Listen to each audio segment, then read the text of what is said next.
El vestido, indumentaria de cuerpos mesoamericanos, por Iván Gerardo Moreno Díaz.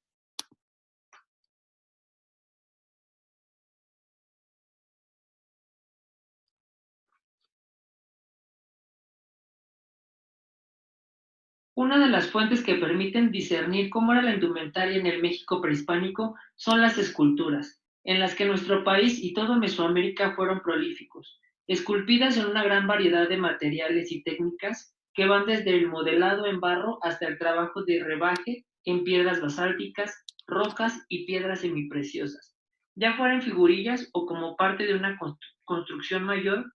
Las figuras humanas se representaban con atavíos característicos de su cultura, condición y rango, las cuales incluían la ropa, la joyería, los tocados o penachos e incluso las deformaciones óseas. Aun cuando esas figurillas no detallan, por ejemplo, las características de la tela o de manera precisa en qué partes se anudaban las prendas, nos transmiten de manera muy sensible una idea estética cercana a cómo se veían a sí mismos los integrantes de esta cultura y el modo en que las ropas y los adornos contribuían a constituir esta imagen rica en significados. Verlas nos ayudará a colocarnos del otro lado del espejo.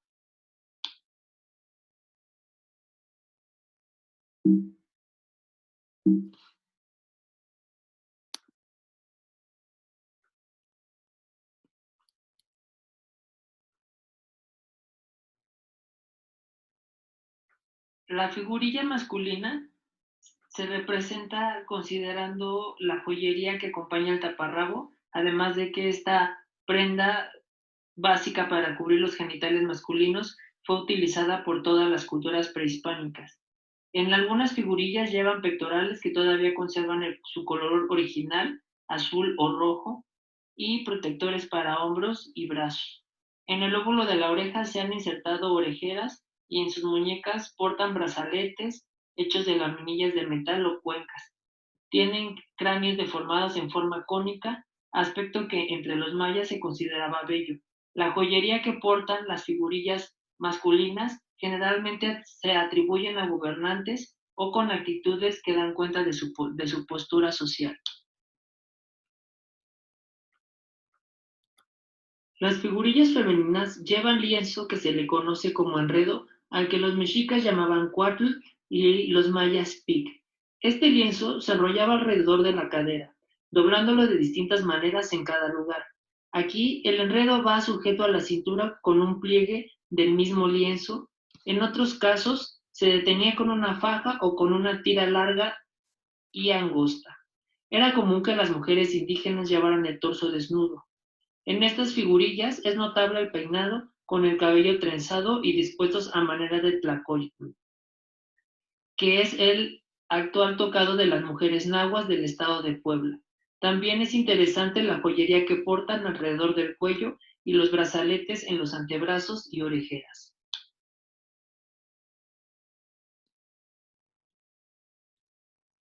Los códices resultan ser una fuente de indudable riqueza a la hora de estudiar la indumentaria, los productos textiles, los tributos, la joyería o el arte plumario.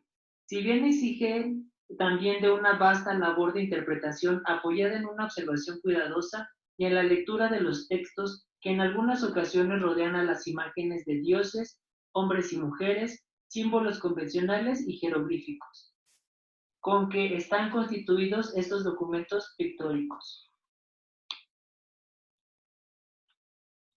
Los tlacuilos encargados de ejecutar los códices tenían su manera personal de representar los diferentes materiales con que estaban hechos los atavíos. Por ejemplo, podrían dibujar las plumas con objetos dentados a las orillas, los chalchihuites o piedras preciosas con pequeñas esferas o las piezas de metal con objetos lisos. Asimismo, la ropa decorada con brocados se podía interpretar mediante dibujos iluminados con grecas. Si el dibujante era bueno, lograba plasmar la textura de una piel de animal, la frágil rigidez del papel que se empleaba en ciertos tocados o los pliegues de una tela. Para estudiar la vestimenta a través de los códices es importante conocer los calclis, el mashtetl, el quexquemet y otras prendas que conformaban el vestuario básico de los seres humanos y también de los dioses. Preparativos para la boda de la princesa Seismón. En este notable ejemplo de narrativa que forma parte del Códice Selden, de origen mixteco, podemos apreciar una serie de escenas que relatan los preparativos para la boda de la princesa Seismón. Debajo vemos dos mujeres bañándose. Es probable que una de ellas sea la novia preparándose para ser vestida con sus ropas, las cuales se encuentran en la parte superior. Vemos también su joyería y una escena de danzantes en la celebración. Arriba se encuentran los negociadores de la dote, los que llevan los regalos de boda en su mecapal, dos ancianas ataviadas con sus quexquemet y enredos y los guardianes de la dote. El hecho de que todas las figuras porten diferentes piezas de indumentaria nos da idea de cuán especializado era el vestido según la función y el lugar de sus portadores ocupaban en la escala social. Otra fuente importante para el estudio de la indumentaria es la pintura mural, en la cual la figura humana tiene un lugar preponderante, ya sea que se representa de manera realista o como parte de una simbología que es necesario interpretar. Gracias a ello, es un medio idóneo para distinguir la silueta que caracterizaba las diferentes culturas mesoamericanas según su atuendo. En las pinturas murales queda de manifiesto el papel que desempeñaban en la sociedad los personajes representados, dignatarios políticos o religiosos, personificaciones de guerreros o dioses, comerciantes o cautivos. Los esquemas compositivos de estos murales muestran, además, las figuras en distintas actitudes o situaciones, a las que correspondería cierta indumentaria. En la agonía, la muerte, la derrota, la captura, el sacrificio o en escenas festivas de la vida cotidiana, como se ve, la importancia del atuendo que se había de usar en los momentos relevantes de la existencia del ser humano trasponía las barreras de la muerte y lo simbólico.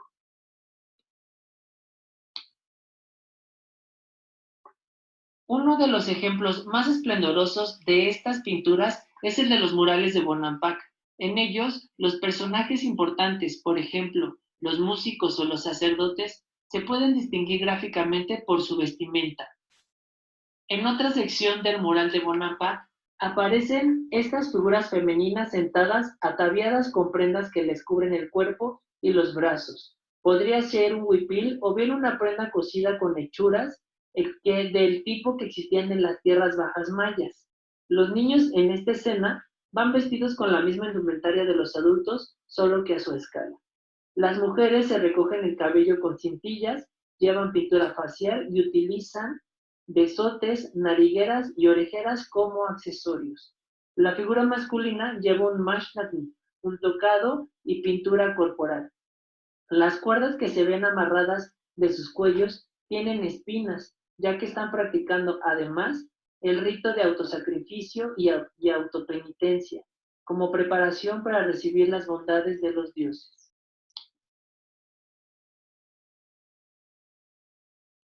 En el México prehispánico, la producción textil estaba basada en los recursos que proveía cada región. Las primeras fibras vegetales, duras que tejieron las manos de los indígenas prehispánicos, fueron principalmente el ixtle y el enequén. El ixtle es una fibra que se extrae de las pencas de maguey y es resistente, y dado que sus filamentos son largos, se hila con distintos gruesos. Después de ser mordentado con alumbre, los mordentes son sustancias que permiten que un material textil pueda teñirse.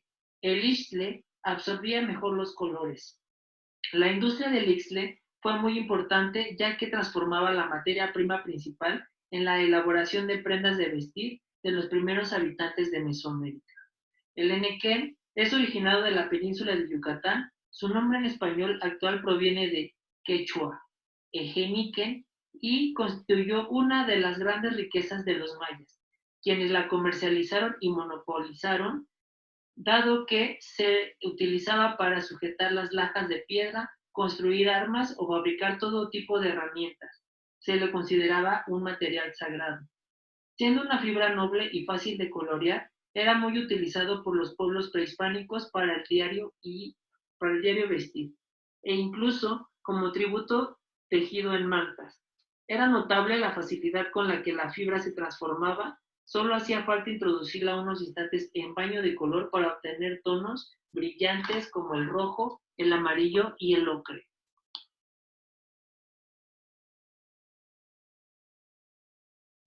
Una de las principales materias primas del vestido de las culturas mesoamericanas fue el algodón blanco o ixcatl. Lo usaron principalmente los grupos indígenas que habitaron las regiones cuyo clima permitía cultivarlo, como las costas. En cambio, para los habitantes de otras zonas como el altiplano, que no podían producirlo, constituía un lujo. El algodón cuyoche o color de coyote café claro era exclusivo del continente americano. En ocasiones se realizaban tejidos con los dos tipos de algodón para combinar sus colores. Debido a su suavidad y ductabilidad, la fibra del algodón fue muy valiosa para los indígenas prehispánicos. La facilidad con la que se recolectaba y procesaba sin necesidad de llevar a cabo ningún proceso intermedio lo convirtió en uno de los materiales muy socorrido para la elaboración de trajes y huipiles. Los indígenas lo consideraban un regalo de los dioses, formaba parte de los tributos que la alta jerarquía mexica demandaba a sus súbditos de otros pueblos, e incluso en ocasiones se ofrendaban al poder celestial. La mayoría de estas telas finas que usaban la clase importante estaban hechas de algodón.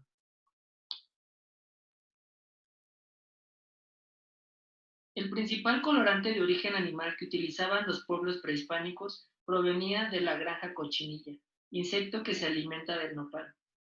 De este animal se obtenía un color rojo tan intenso que opacó a los utilizados en el viejo mundo, por lo que su demanda fue intensa e inmediata. Los indígenas lo llamaban nochescli o sangre de tuna, por extraerse del cuerpo seco de la hembra del insecto y este pigmento lo utilizaban para teñir el algodón. El color fino de la grana da un rojo muy intenso o carmín, el cual fue muy apreciado por los antiguos indígenas y fue incluso uno de los principales tributos que se le pagaban a Moctezuma. Este colorante se valora y utiliza hasta el día de hoy, especialmente por los grupos indígenas de Oaxaca. Con la grana se puede obtener tonos que van desde el naranja hasta el violeta.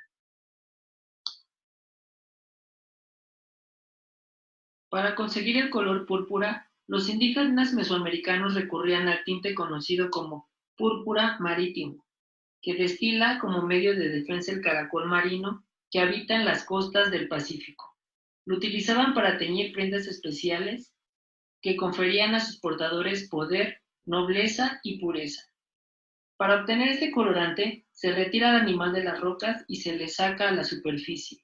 No es necesario sacrificarlo, basta con molestarlo para que arroje una baba incolora o líquido tintónico, a manera de defensa, la cual se esparce entre los hilos ya preparados. La intensidad del color dependerá de la cantidad de líquido tintonio que se emplee y del tiempo de oxidación. Finalmente, la tela se enjuaga en el agua del mar.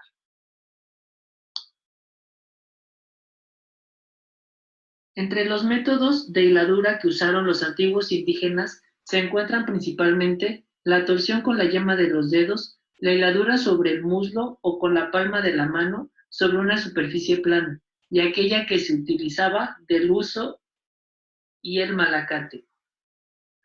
El malacate es una de las herramientas funcionales más antiguas de la humanidad. Consistía en un palo de madera áspero que giraba manualmente sobre un tazón o jícara. En el extremo inferior llevaba un contrapeso de arcilla como volante, el cual enganchaba la fibra que se iba hilando. Se hacía girar con los dedos de la mano derecha y la fibra se iba preparando mediante la rotación del malacate con la izquierda. Con este instrumento se incrementaba la velocidad al hilar y se lograba una torsión de alta uniformidad.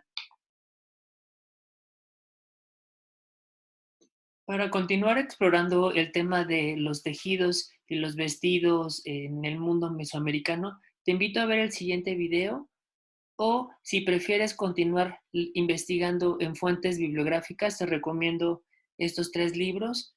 Museo del Traje Mexicano, volumen 1, El Mundo Prehispánico, de Linda Lavín, editado en el 2001 por la editorial Clio. También te recomiendo el texto Imagen del Cuerpo en Mesoamérica, de Enrique Florescano, editado en el 2018 por el Fondo de Cultura Económica, así como también uno de los textos más nutridos sobre los usos del traje en el pasado indígena, de Alfredo López Austin, editado en el 2014 por el Fondo de Cultura Económica y el Colegio de México.